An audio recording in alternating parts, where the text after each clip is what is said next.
JEE mains math का level है sir वो जैम के से मुकाबले से मतलब कैसा है, थोड़ा सा टफ पड़ जाता है या फिर? नहीं नहीं नहीं, जैम में कई क्वेश्चन उसी लेवल के आते हैं, जैम में इवन डिफिकल्ट भी आते हैं। तो अभी जैसे मैं भी जब आईआईटी जेईई वाली पढ़ता था मुझे बहुत मुश्किल लगता, मुझे मेंस एडवांस से क्वेश्चन लगता था बहुत मुश्किल है। अभी आप मुझसे पूछो मैं सॉल्व कर दूंगा इजीली, या आप भी कर लोगे, क्योंकि डर मन में रहता है, आपके मन में अभी भी डर होगा मेंस एडवांस एग्जाम को लेके, लेकिन अभी आप उसके क्वेश्चंस करोगे तो you will be able to solve. कुछ क्वेश्चन होंगे जहां डाउट मुझे भी होगा, इट्स ओके, 100% किसी को नहीं आता, but most of the question ऐसा होगा जो आपको इजी लगेगा। अगर आपने ठीक से 11 12 पढ़ा है, बीएससी ठीक से करा है, तो नाउ यू विल फील कि जेईई मेंस एडवांस का बहुत ज्यादा कुछ है नहीं। तो वो मैं कराऊंगा, specially continuity, differentiability, differentiation, integration के जो टॉपिक्स हैं, ये जेडब्ल्यू वाले क्वेश्चंस भी करने होंगे, लिमिट्स, क्योंकि ये सब इन सब पे जो क्वेश्चंस आते हैं लिमिट्स लिमिट्स के, वो जेडब्ल्यू लेवल के क्वेश्चंस ही आते हैं, मेंस एडवांस लेवल के ही जैम गेट में भी आते हैं, एरिया वाले क्वेश्चंस जो हैं इस तरह से। तो मतलब जैम से लोअर लेवल ही है मेंस एडवांस, जैम गेट का लेवल उससे थोड़ा ऊपर हो जाता है जेडब्ल्यू मेंस एडवांस से, ठीक है ना।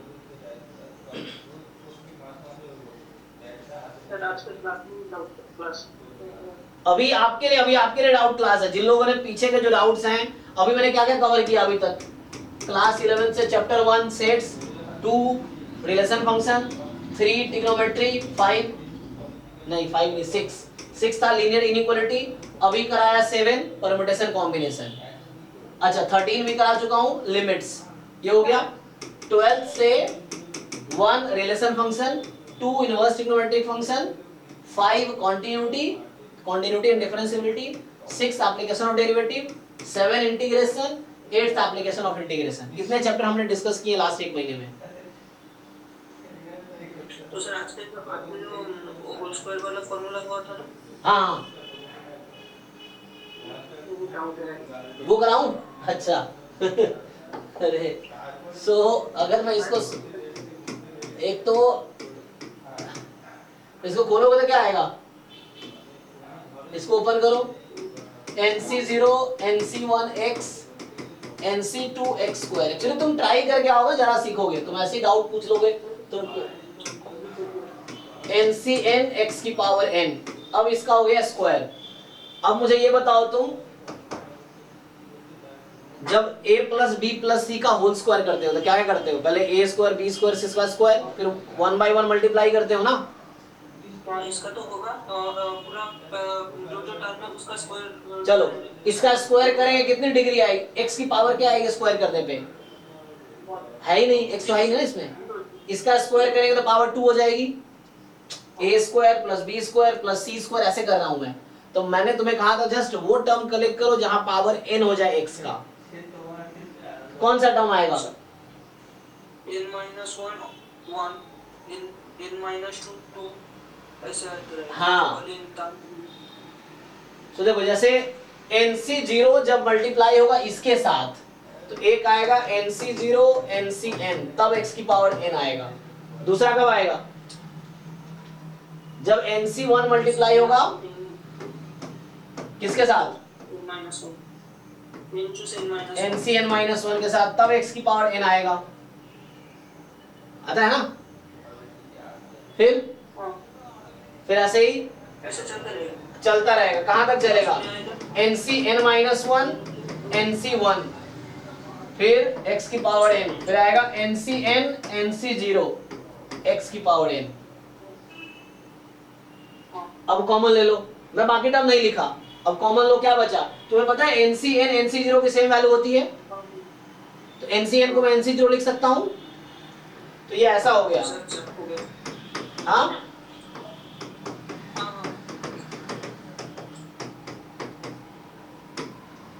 ये तो पूछा था तुमसे मैंने, यही पूछा था ना। अब ये इसकी वैल्यू नहीं थी, यहाँ बस मैंने coefficient of x square calculate किया, लोग गलत मत समझना तुम लोग, यहाँ मैंने लिखा है कोएफिशिएंट ऑफ x की पावर n, तो बहुत सारे कोएफिशिएंट है, मुझे बस x की पावर n में इंटरेस्ट है। दूसरे तरीके से बताया था, इसी को तुम लिख सकते हो 1 प्लस x की पावर 2n। अब इसको भी खोलोगे तो बहुत सारे टर्म आएंगे, तो मुझे उस टर्म में इंटरेस्ट है जहाँ x की पावर n होगा, तो ये बनेगा 2nc0 2nc1x। हालांकि ये कॉन्सेप्ट अगला चैप्टर है, class 11th NCERT chapter 8 binomial theorem, उसका यूज कर रहा हूं मैं भी हालांकि। तो 2nc2 x² and so on, तो बीच में 2ncn आया होगा, एंड लास्ट में 2nc 2n x की पावर 2n। तो मुझे इस टर्म में इंटरेस्ट है क्योंकि यहाँ पावर n है और ये एक ही एक्सप्रेशन को मैंने दो तरीके से लिखा है ना। तो यहाँ इसका कोएफिशिएंट ये है और यहाँ कोएफिशिएंट ये है, इक्वल हो गया, ये तो बताया तुम्हें, है ना। तो यहाँ पे nc0 का स्क्वायर nc1 का स्क्वायर अप टू ncn का स्क्वायर, ये किसके इक्वल आ जाएगा? 2ncn के। तो ये फॉर्मूला है जिसका ये प्रूफ है, मैंने जो किया है वो प्रूफ है।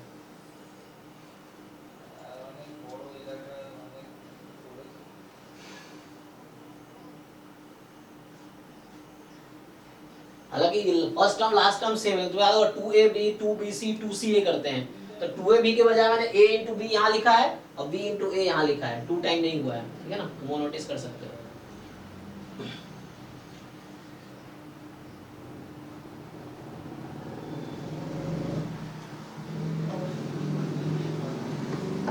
और पीछे किसी को डाउट डिस्कस करना आप लोगों को, जो भी चैप्टर मैंने कवर कर लिए हैं,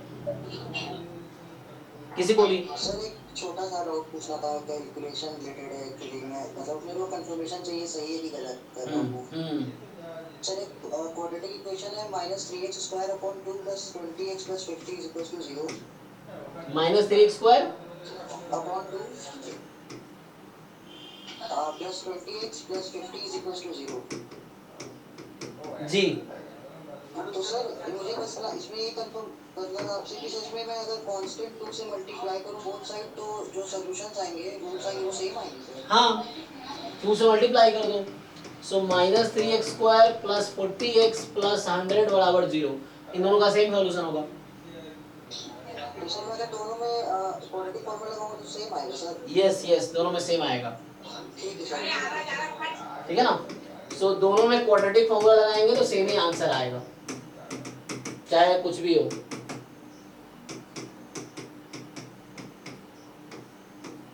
यही आएगा क्योंकि वो यहाँ बैलेंस हो जाएगा, जो आपने डिवाइड किया है ना वो यहाँ से बैलेंस हो जाएगा, क्योंकि जब a आपका -3/2 है तो यहाँ -3/2 रहेगा, जब a आपका -3 है तो ये रहेगा, लेकिन सिंप्लीफाई करके दोनों से आंसर सेम ही आएगा।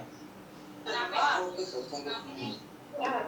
जी सर एनी जो सर वो कुछ स्टेट्स के कुछ क्वेश्चन है सर बोलिए। मतलब क्वेश्चन मतलब मेरा डाउट है वो जो मतलब n is the subset of z, वो सबसेट है q का और रिलेशन है ना वहां पर n क्या है पहले देखो, n का मतलब क्या है? Natural number. हाँ, इसमें क्या क्या आता है? Natural number 1 2। हाँ, ये सबसेट है इंटीजर का, इंटीजर में क्या क्या आता है? इंटीजर में plus 0 plus minus 1 2 plus minus 2 है। हाँ, ये किसका सबसेट है? तो ये q q क्या है? रैशनल नंबर है, इसमें क्या क्या आता है? Plus minus √2। डेफिनेशन बताओ, रैशनल नंबर का डेफिनेशन बताओ। +-√2 इसमें आएगा? नहीं, रैशनल नंबर p/q होता है, हाँ, q not equal to 0 होता है। pq क्या होना चाहिए? p/q z होना चाहिए। हाँ, क्या √2/√3 रैशनल है? नहीं क्यों नहीं है? p/q तो है ये। नहीं तो इरेशनल नंबर्स है, ये इंटीजर नहीं हो रहा है। हाँ, इंटीजर होना चाहिए। सो p/q जहाँ p and q के प्लेस पे इंटीजर वैल्यू होनी चाहिए, इंटीजर नहीं है यहाँ पे। जी तो ये रिलेशन थोड़ा सा मतलब ये तो सर मतलब रट्टा हो रहा था, थोड़ा सा समझ आ दीजिए। अरे भगवान, इसका क्या मतलब, इस नोटेशन का क्या मतलब है? ये सबसेट होता है। तो a सबसेट है b का, इसका क्या मतलब है? और इसके अंदर रहता है, नहीं ऐसे कुछ कंटेन करता है, ये contains in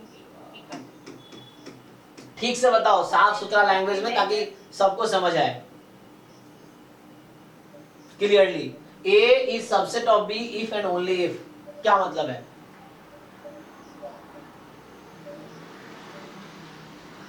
contains in b।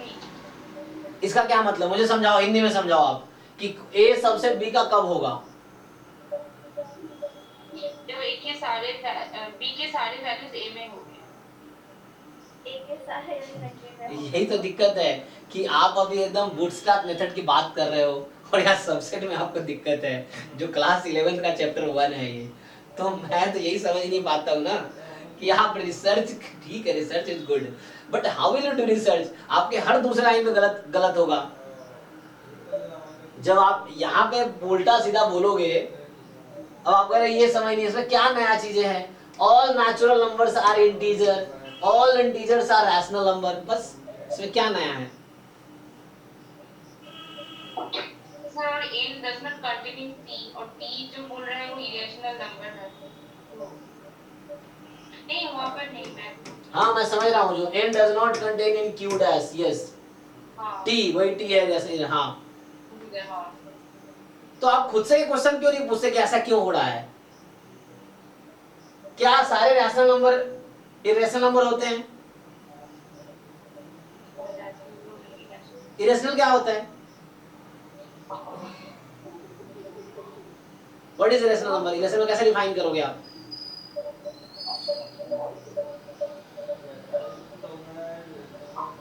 Q x belongs to R और x does not belongs to Q ऐसे करके। ठीक है, कई सारे तरीके हैं। चलो रैशनल नहीं है तो इरेशनल है। अब all natural number are rational number, तो ये इरेशनल कैसे हो जाएगा?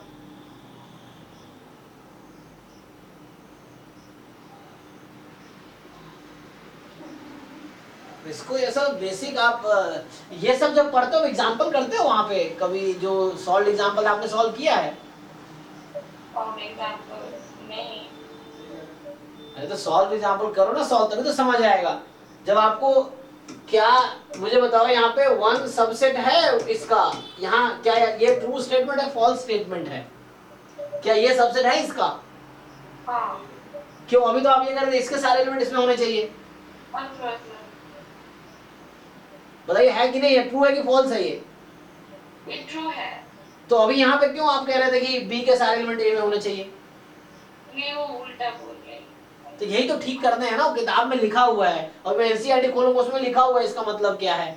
आप कैसे पढ़ते हैं किताब, मुझे समझ नहीं आता। एक एक लाइन आप पढ़े वहां लिखा हुआ मतलब ना कि A is subset of B if and only if all elements of A are in B.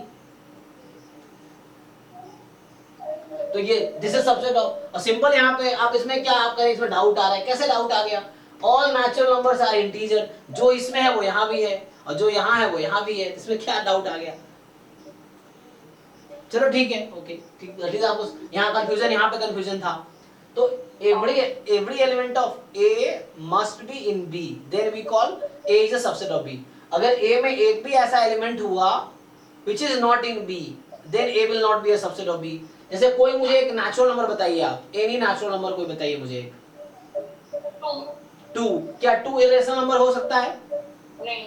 तो दैट्स व्हाई है। इसमें क्या डाउट आपको आ रहा है बताइए, इसमें डाउट क्या आ रहा है कि 2 is a natural number which is not irrational?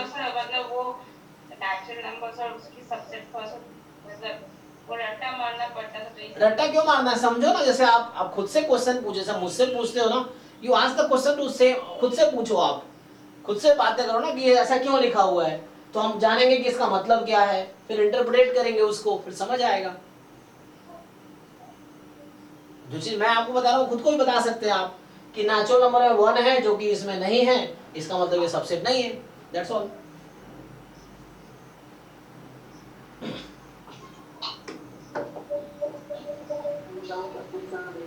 हाँ, किसी को डाउट है?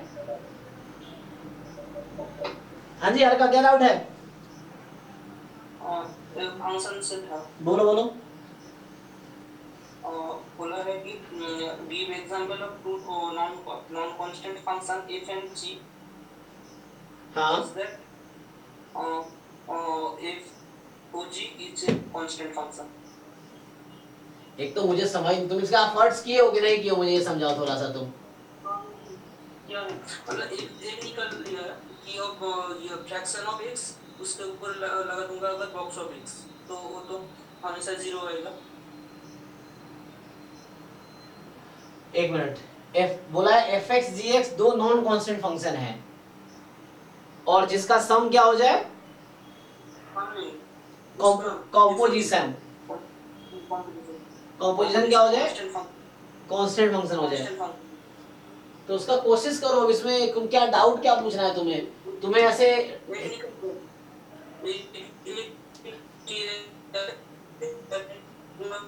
ऊपर बॉक्स लगाऊंगा तो 0 आता है। हिट एंड ट्रायल मेथड से ट्राई कर सकते हो, कई सारे मेथड हो सकता है। तो मतलब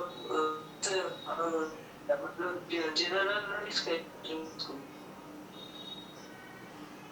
ऐसा वो जनरल तो नहीं होगा वो, जो ये क्योंकि जनरल थोड़ी कोई कॉन्सेप्ट है कि क्या g ऑफ fx कांस्टेंट हो जाए। तो g ऑफ fx कोई कांस्टेंट फंक्शन हो जाए तो सिंगल वैल्यू आ जाना चाहिए, है ना। fx लिया था फ्रैक्शन ऑफ x और gx लिया था g ऑफ x।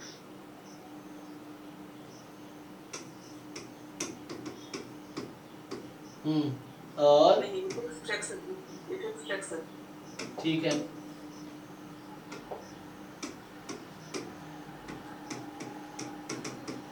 हाँ ओके देन ये निकाल लो। तो 0 आएगा। हाँ देन तो यहाँ से 0 आएगा।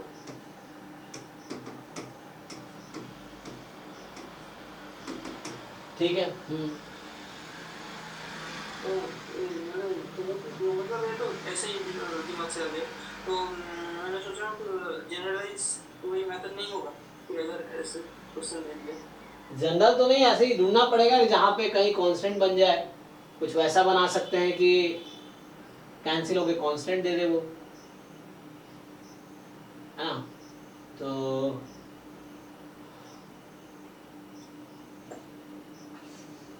क्योंकि इनवर्स में ये होता है कि f of g of x x के इक्वल होता है ना। अच्छा, इनवर्स होने के लिए g of f of x x के इक्वल होता है।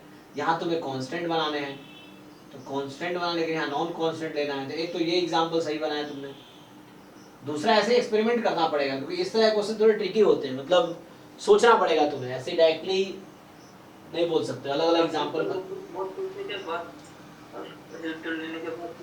हाँ, तो इस तरह क्वेश्चन बनाने पड़ेंगे। मतलब तुम्हें थोड़ा हिट एंड ट्रायल तरीके से एक्सपेरिमेंट करना होगा। जरूर नहीं कि एक बार पहली कोशिश करो तुम्हें सही आंसर मिल जाए। तो यू हैव टू थिंक कि क्या क्या कर सकते हैं इस तरह से।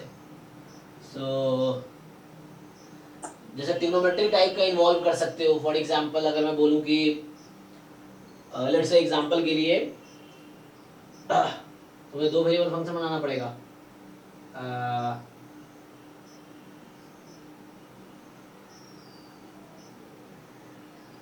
फॉर एग्जांपल मान लो ये x है और मैं ऐसा करूँ कि कांस्टेंट हो जाए ना, तो fx मुझे नॉन कांस्टेंट लेना पड़ेगा या x स्क्वायर।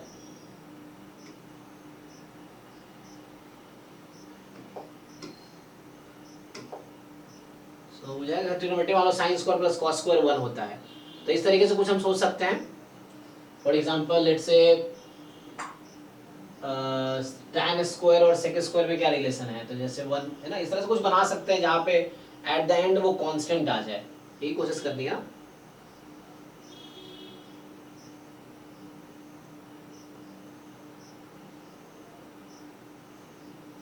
तो सर बनाने पड़ेंगे। ये ठीक है, ऐसे और भी एग्जांपल बन तो जाएंगे, ये देखना है तुम्हें।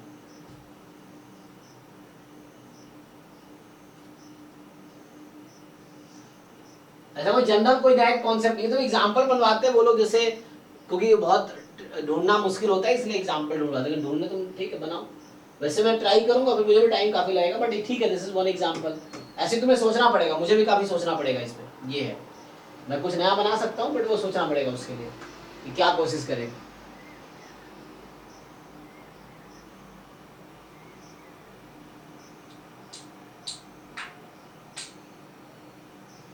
है ना, कुछ उस तरह से ले लो, कुछ डोमेन वोमेन फिक्स कर लो। एक तो यही था, जैसे मैं ऐसा बनाऊं कि चलो x मेरा ऐसा हो जाए कि मान लो x यहाँ मैं 0 से 1 के बीच का जैसे मैं ले लूँ फॉर एग्जांपल। यहाँ फिर वैसे ही तुम ग्रेटेस्ट नियर फंक्शन टाइप का ले लो तो वैसे बन जाएगा।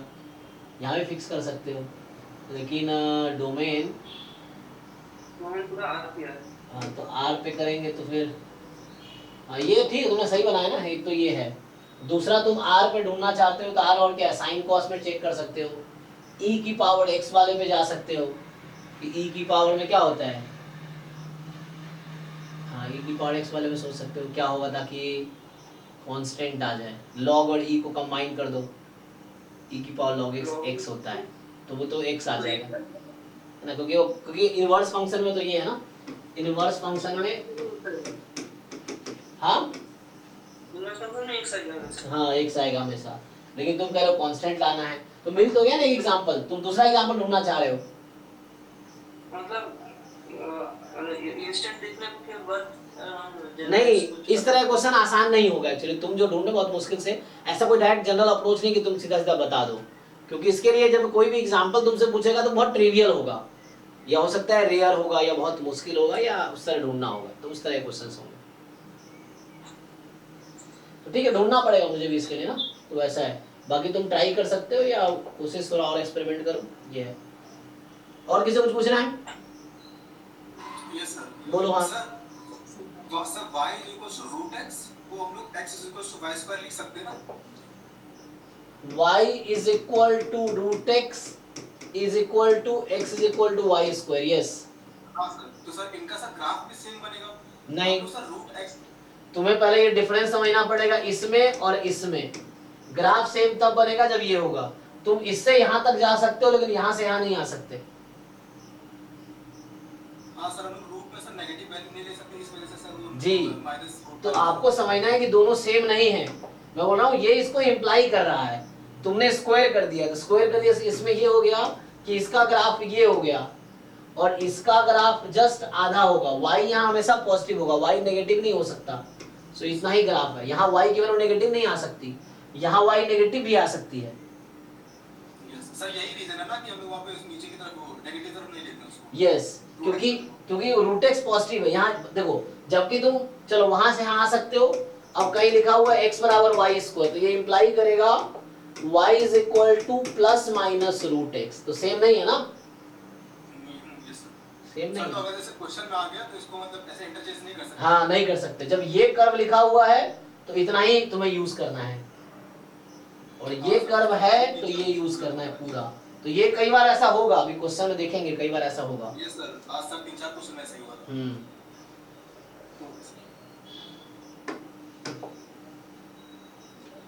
और पूछना है किसी को, या मैं ग्रुप लिंक बाकी लोगों को भेज दूं ज्वाइन करने के लिए, तो बाकी लोग अपना डाउट पूछेंगे। तो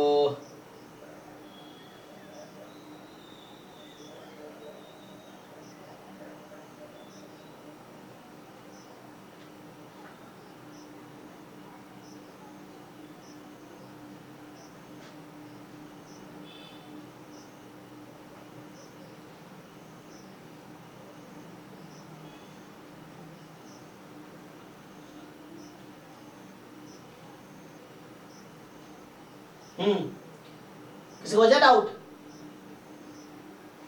नहीं, खत्म। तो